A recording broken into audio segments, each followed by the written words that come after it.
Olá, tudo bem?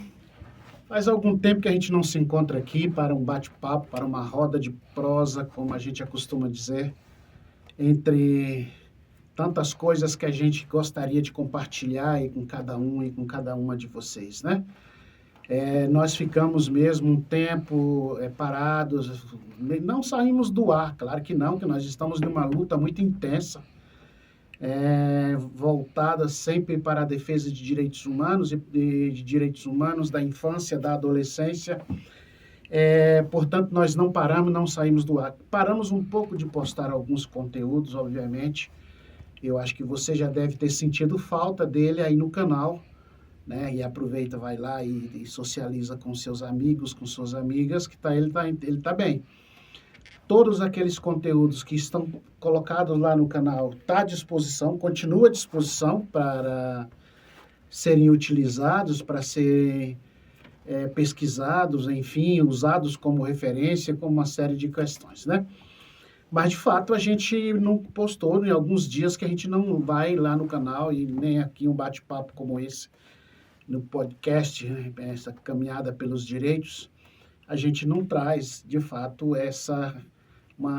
algumas das diversas repercussões que a gente gostaria de ter aqui para compartilhar e socializar com todos vocês. Então, queira nos desculpar por isso, mas todas e todos que sabem como é que é a vida na lida cotidiana, na defesa de direitos humanos, portanto, a gente faz esses intervalos, até mesmo para poder dar uma melhorada nas informações que a gente gostaria de transmitir a vocês.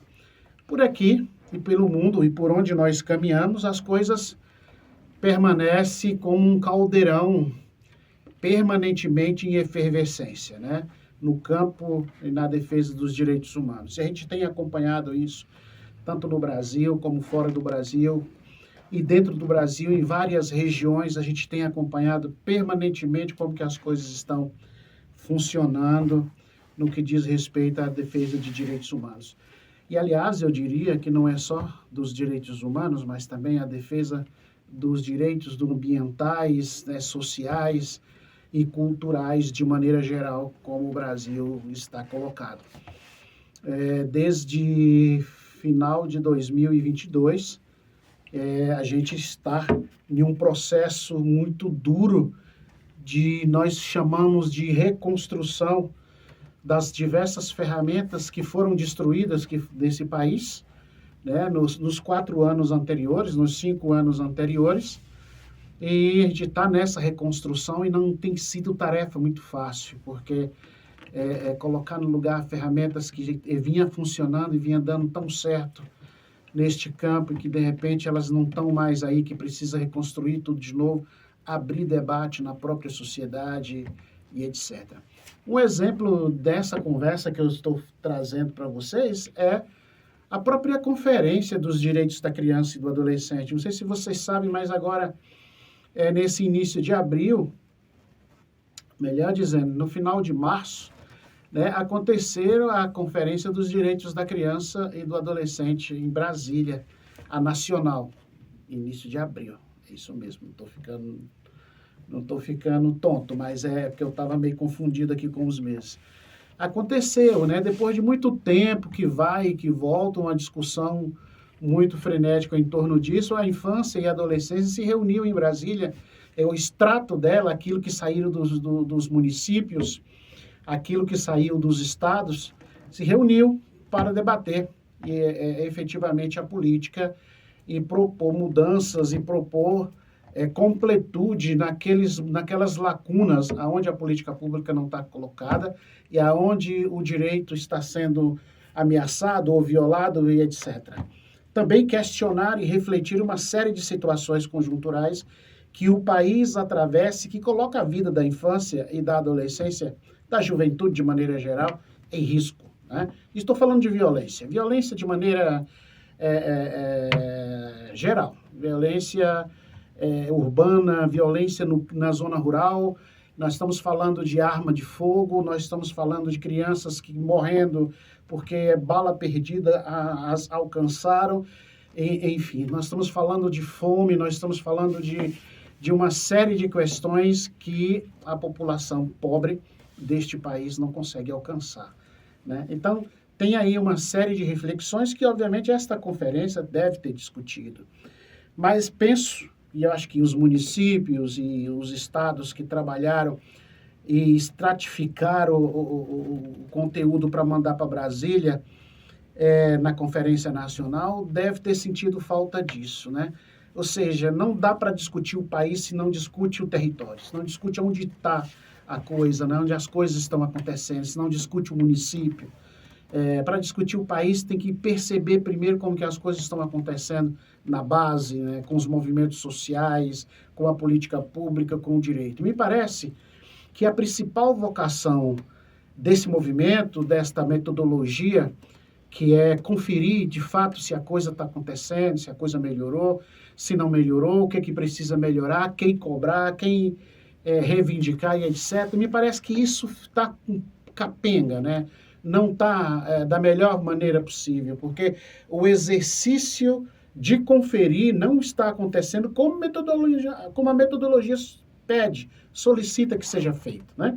Conferir se a saúde está bem, conferir se a educação está bem, se a assistência está bem, se o trabalho está bem, etc. A escola e todo mundo, né? Se o pátio da escola, se a sala de aula, se o material escolar, se a merenda escolar, se a alimentação está bem, ou se o saneamento básico da cidade está bem, se a juventude está crescendo com saúde e com segurança dentro do seu espaço, do seu território. Me parece que este exercício ainda precisa de aprimoramento, que não acontece assim. As conferências têm servido muito para fazerem debate que não estava na pauta, né? Quer dizer, é melhor discutir daqui para frente do que discutir o que passou. Quer dizer, o exercício de olhar no retrovisor, poucos nós temos paciência para fazer, né? Então, eu acho que essa é uma observação que, para as próximas conferências, nos próximos 2 anos, por exemplo, as cidades, os municípios devem fazer esse exercício. E, junto a isso, também exercitar o papel de inclusão. Tem um monte de crianças, de adolescentes, que não estão inclusos nesse processo de conferência, de mobilização, de organização, etc. Aqui eu quero lembrar das crianças que estão na zona rural, geralmente nunca participam desse negócio, né? E a zona rural também consome política pública. Quem mora na zona rural também é cidadão deste país e do município onde vive, etc., do estado onde vive.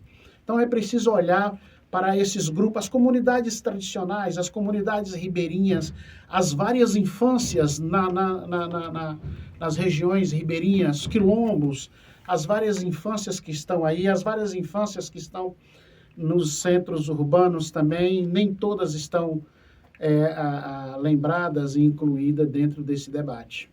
É um exercício de cidadania e é um exercício de conferir se o papel do Estado está sendo cumprido. E o Estado tem que abrir para que a participação popular, né, e social aconteça e ajuda a construir da melhor forma. Então, acho que esse é um olhar que a gente parou esses dias de estar vendo, de estar exercitando, que agora eu trago aqui para essa provocação da gente, né, nesse começo e esse podcast, ou videocast, né, e aqui tem o apoio do Fábio Reis, que me ajuda muito nesse negócio, vai servir para a gente começar essa reflexão, né? Eu adoraria provocar vocês, e também me senti provocado, né, se alguém leu os anais das conferências que aconteceram nos estados, pelo menos. Os estados aglutinam tudo que vem dos municípios. Mas aqui eu estou pensando nos estados grandes demais, com grande número de municípios. Por exemplo, São Paulo tem 648 municípios, se não me falha a memória. Se a minha memória falhou, por favor, me corrija. Mas são 648, Minas Gerais, 800 e tantos municípios. A Bahia tem 400 e tantos municípios. Quer dizer, esses estados grandes demais, a tabulação dos anais das conferências geralmente leva um tempo, e um tempo longo para fazer. Mas queria provocar a vocês para saber que alguém tomou conhecimento das principais questões que foram tiradas nos debates locais e que foram encaminhadas para a Conferência Nacional. E que isso será depois distribuído e no encaminhamento para os ministérios, a fim de que inclua em seus planejamentos e atenda à solicitação e o desejo das crianças e dos adolescentes aí, né, para cada município, para onde nós estejamos. Então, essa é uma primeira rodada desse podcast que eu gostaria muito de provocar, porque eu acho que a gente já começa retomando de onde nós paramos há algum tempo atrás, que é de oferecer esses conteúdos para estudo, ou pelo menos para referenciar os estudos que vocês pretendem fazer, ou as formações que vocês pretendem fazer, né?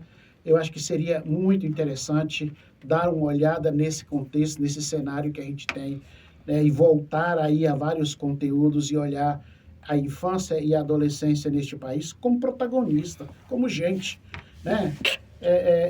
Como gente que vive ali naquele lugar que está lá tranquilamente esperando que as coisas sejam e que aconteçam para eles e para cada um que está colocado aí, né?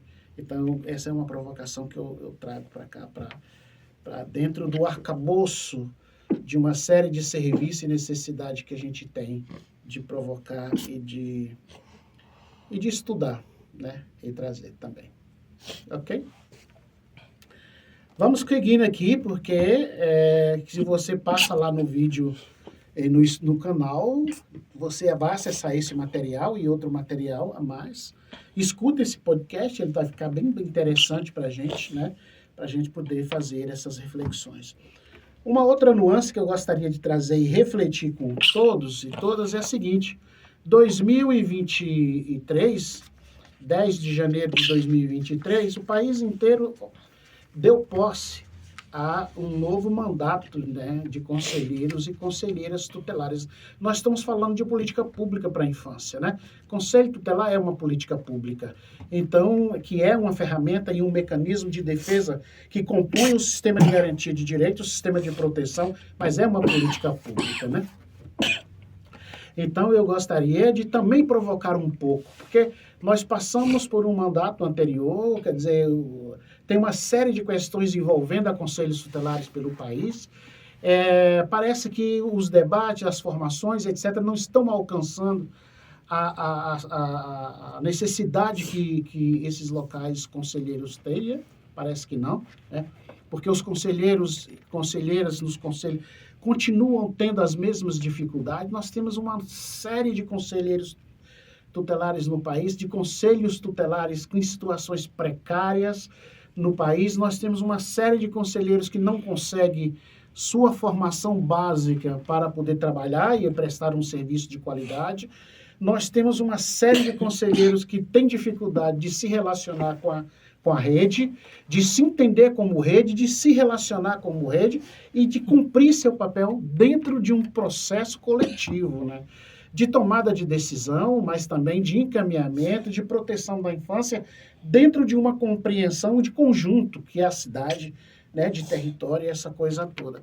Me parece que as formações, aquelas poucas que ainda existem, parece que tem uma grande dificuldade de se chegar nisso, né? Parece que os municípios não estão conseguindo oferecer a esse pessoal, conselheiros e conselheiras, as ferramentas necessárias para que eles se empoderem, para que eles fiquem fortes e consiga atender a comunidade, consiga atender a população com mais qualidade, com mais tranquilidade, com mais segurança, inclusive, né?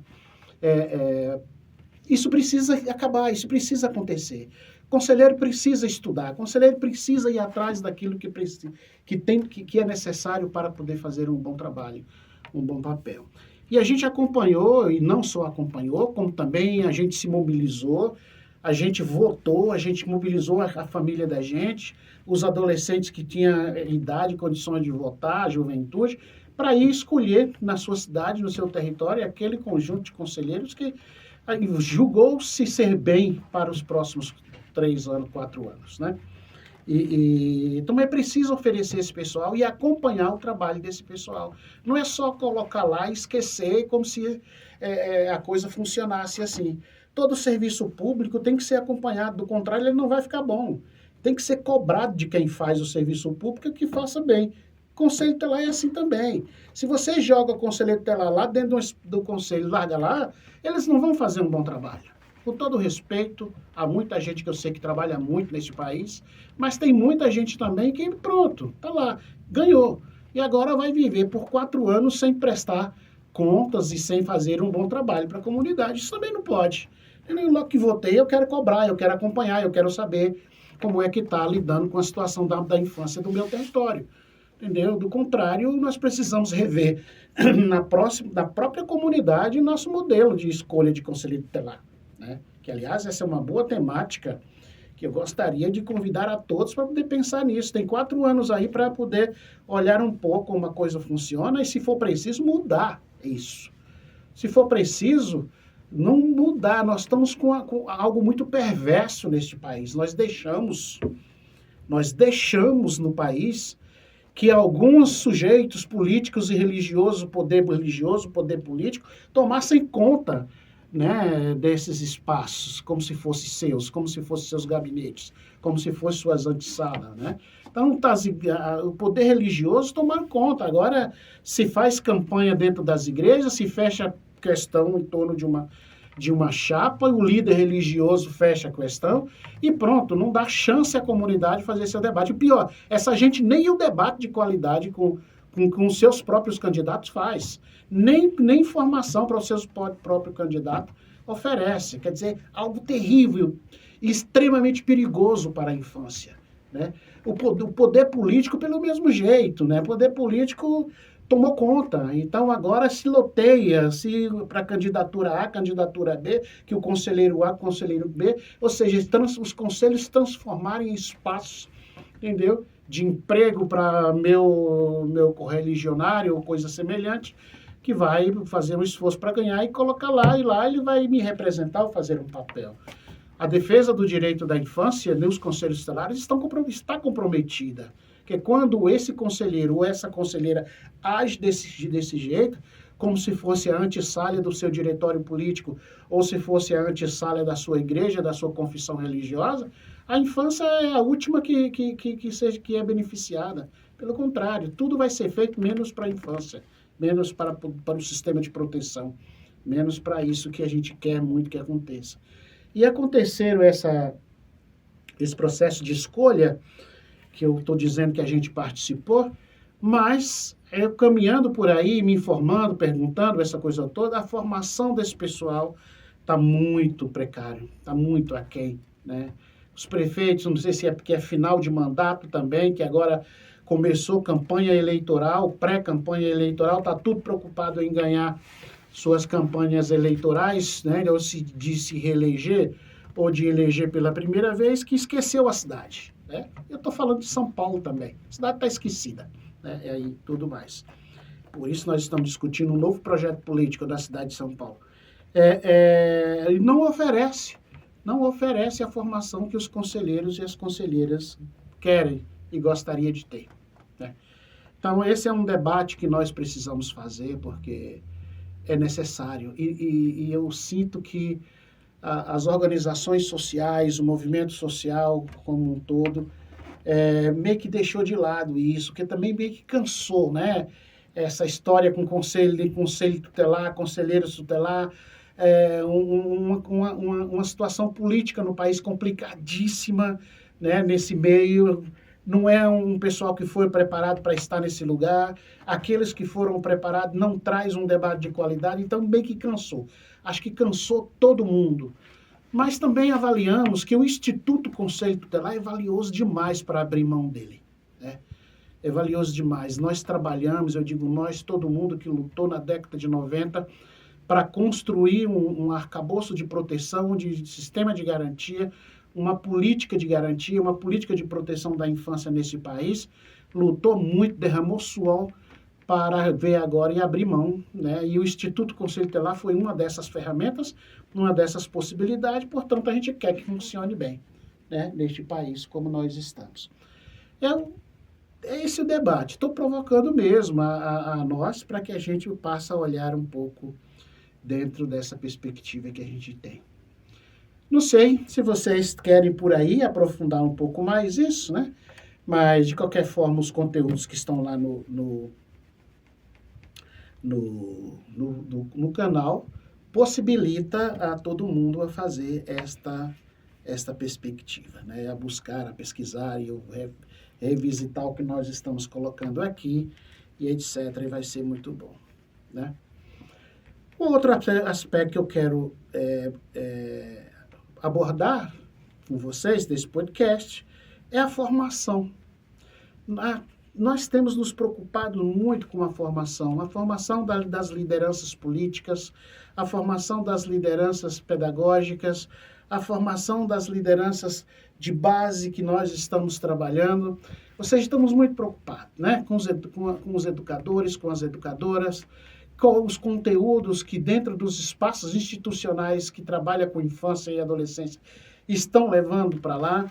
E eu estou dizendo isso a partir da perspectiva que eu também estou e sou um educador. Né? Então, os conteúdos de formação a ser trabalhado com a juventude, com a adolescência, é algo que está nos preocupando, sobretudo em momentos de grandes desafios. Grandes desafios onde o conservadorismo tomou conta deste país e a gente está enfrentando isso todos os dias, ou seja, que nada mais presta, que agora tem que retomar tudo que deixou no século passado e trazer de volta à balha. Então, eu queria discutir com vocês isso, como é que vocês estão lidando com as formações, né? Com as formações comunitárias, com as formações de liderança, com a formação de educador, etc.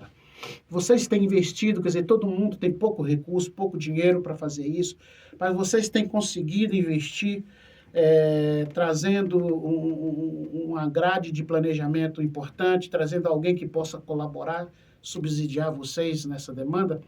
Então, é bom lançar a mão disso, né? A questão cultural, a questão social, a questão política, a questão ambiental, tudo isso que compõe um todo no debate, nas discussões cotidianas com as crianças, com os adolescentes. Eu queria lembrar uma coisa para as organizações sociais que trabalham com a institucionalização de crianças e adolescentes, que seja ela em meio período, ou que seja ela período integral, ou que seja permanente, como é o caso do acolhimento, que nenhuma organização social é um depósito de criança, é um lugar de recolhimento de criança. Esse é um lugar que deva ser transformado em um lugar importante, onde a perspectiva de mundo, a perspectiva de vida seja oferecida à criança dentro do que é possível, a reflexão, entendeu? A falta da família, a falta do investimento público, a falta da alimentação, enfim, tem o sistema de justiça, o sistema de polícia, tem toda uma discussão dentro dessa formação. E as organizações sociais devem se preocupar para poder trazer ao seu conjunto de educadores. Eu me preocupo muito, aqui no SEDEC Interlagos a gente tem trabalhado muito com isso, e isso me preocupa bastante, porque me parece que em alguns lugares a gente encontra um monte de criança e como se fosse automático, encher um espaço de criança, passa o dia e nada acontece, amanhã volta e repete a mesma coisa, e está repetindo a mesma coisa, sem uma inovação, sem absolutamente nada. Quer dizer, dentro de uma perspectiva também conservadora, religiosa, e que não leva a criança a pensar, que não leva a criança a discutir seu terreno, que não leva a criança a discutir as responsabilidades de cidadania, enfim. Então, acho que provocar vocês também numa agenda como essa é importante, e eu quero me dedicar um pouco a subsidiar, mesmo que seja de longe, a vocês e a todos nós, para que a gente consiga caminhar bem neste país, né?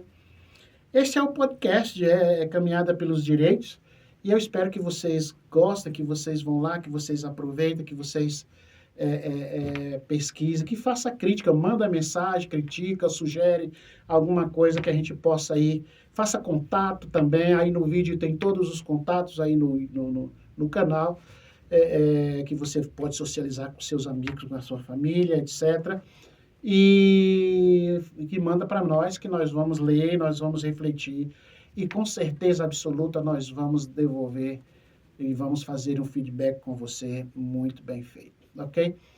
Um grande abraço, eu acho que por hoje já dá para fazer uma provocação boa, E eu prometo que eu volto logo, logo. Dessa vez não vou abandonar de novo tanto tempo para a gente poder conversar aqui neste canal. Ok? Um grande abraço e até depois.